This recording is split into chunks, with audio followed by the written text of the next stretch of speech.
क्या हिंदी बोर्ड परीक्षा में पूरे 100 में से 100 अंक लाना सिर्फ एक सपना है? बिल्कुल नहीं।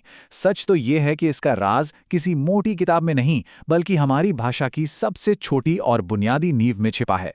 और आज हम इसी नींव को इतनी अच्छी तरह समझने वाले हैं कि व्याकरण का ये हिस्सा आपके लिए बच्चों का खेल बन जाएगा। हम बात कर रहे हैं वर्ण की। तो चलिए बिना किसी देरी के इस रहस्य को एक-एक करके सुलझाते हैं। अक्सर ये माना जाता है कि हिंदी में तो मात्राओं की गलती होगी ही और नंबर कटेंगे ही। क्या सच में ऐसा है? बिल्कुल नहीं। पिछले कई सालों में विद्यार्थियों ने हिंदी में पूरे 100 अंक लाकर ये साबित किया है। और उनका सबसे बड़ा हथियार पता है क्या होता है? व्याकरण की एकदम पक्की समझ। अगर आज के इस विषय यानी वर्ण में महारत हासिल कर ली तो समझ लीजिए कि 100 अंकों की तरफ पहला और सबसे मजबूत कदम बढ़ चुका है। तो पूरे ध्यान के साथ इस सफर की शुरुआत करते हैं। सबसे पहले इस शब्द वर्ण को डिकोड करते हैं। व्याकरण की भाषा में इसे अखंड मूर्धध्वनि कहा जाता है। सुनने में काफी भारी लग रहा है ना, लेकिन इसका मतलब बहुत ही आसान है। अखंड यानी जिसके और टुकड़े न किए जा सकें, और मूर्धध्वनि मतलब मुंह से निकलने वाली सबसे पहली और बुनियादी आवाज। आसान शब्दों में समझें तो वर्ण उस आवाज को कहते हैं जिसे और छोटे हिस्सों में तोड़ा ही नहीं जा सकता। जैसे एक घर बनाने के लिए ईंट सबसे जरूरी होती है, वैसे ही भाषा की इमारत खड़ी करने के लिए वर्ण सबसे छोटी और जरूरी इकाई है। इसे थोड़ा और गहराई से समझते हैं। सोचिए, एक तरफ पूरा क लिखा है और दूसरी तरफ नीचे एक छोटी सी तिरछी रेखा के साथ हलंत वाला क लिखा है। इन दोनों में असली अखंड वर्ण कौन सा है? मजेदार बात यह है कि असली वर्ण वो हलंत वाला क है। ऐसा इसलिए क्योंकि पूरे क को तो हम दो हिस्सों में तोड़ सकते हैं, आधा क और स्वर अ। लेकिन उस हलंत वाले आधे क को आप और नहीं तोड़ सकते। बस यही हमारी अखंड मूल ध्वनि है। बात बिल्कुल स्पष्ट हो गई ना? अब जैसे हर जगह अलग अलग स्वभाव के लोग होते हैं, वैसे ही वर्णों की दुनिया में भी दो मुख्य परिवार होते हैं, स्वर और व्यंजन। इन दोनों में बहुत ही दिलचस्प अंतर है। स्वर एकदम आजाद पंछी की तरह होते हैं। इन्हें बोलने के लिए किसी की मदद नहीं चाहिए, जैसे अ, आ, ई।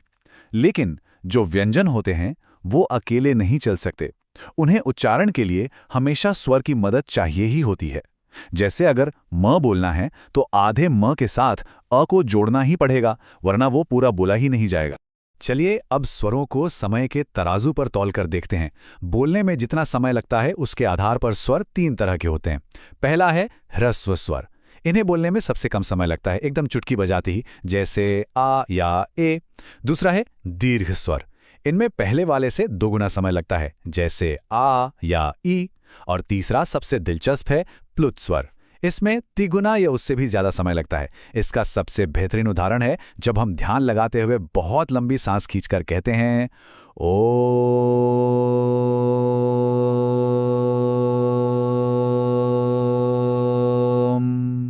बस यही लंबी खींचने वाली ध्वनि प्लुत स्वर कहलाती है। स्वरों से दोस्ती हो गई तो अब व्यंजनों की दुनिया में चलते हैं। व्यंजन मुख्य रूप से तीन प्रकार के होते हैं। सबसे पहले आते हैं स्पर्श व्यंजन। इनकी संख्या 25 होती है, जो क से शुरू होकर प वर्ग तक जाते हैं। फिर आते हैं अंतस्थ व्यंजन। ये सिर्फ 4 होते हैं, य, र, ल, व। और आखिर में ऊष्म व्यंजन। नाम से ही पता चल रहा है, ऊष्मा यानी गर्मी। इनको बोलने पर मुंह से थोड़ी गर्म हवा निकलती है। ये भी 4 होते हैं, श, श, स, ह। इन सभी की गिनती याद रखिएगा क्योंकि आगे का सारा गणित इसी पर टिका है। अब बारी है हिंदी वर्णमाला का वो गणित समझने की जो अक्सर अच्छे अच्छों को उलझन में डाल देता है।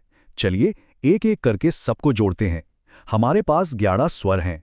फिर हमने अभी देखे 33 व्यंजन। इसके बाद 2 द्विगुण वर्ण आते हैं, र और ढ।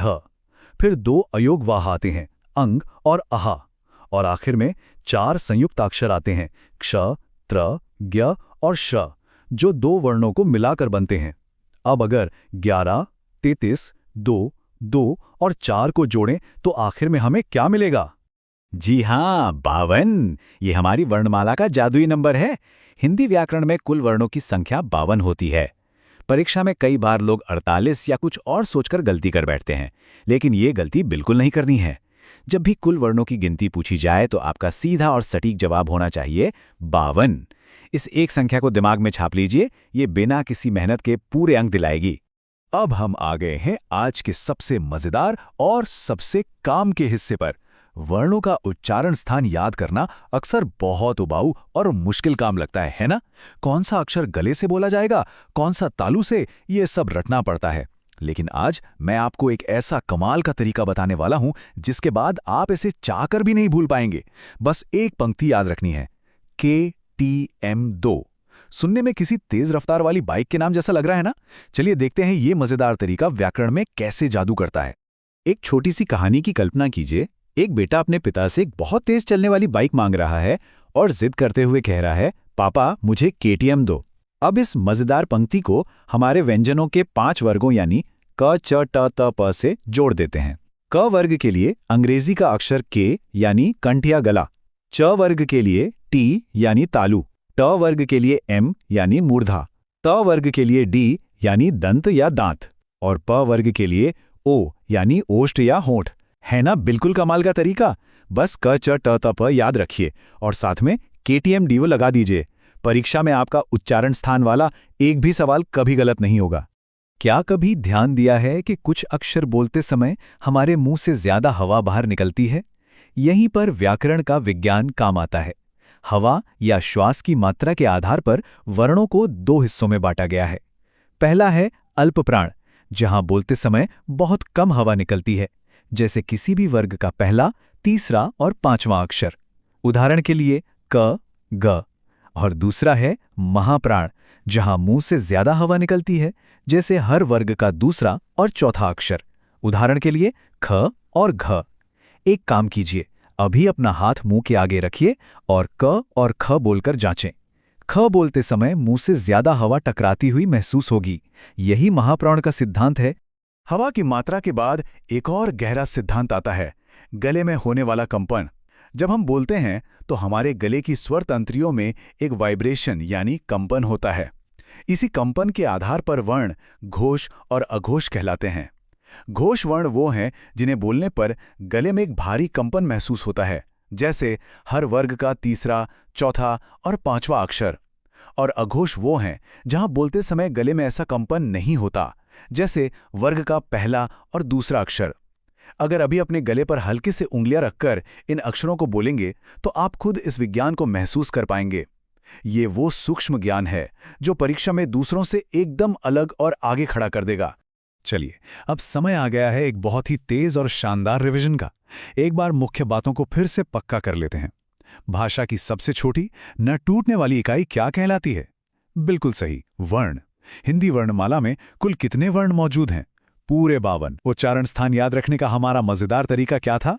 KTM2। और सांस की मात्रा के आधार पर हमने देखा अल्प प्राण और महाप्राण, जबकि गले के कंपन के आधार पर समझे घोष और अघोष नियम।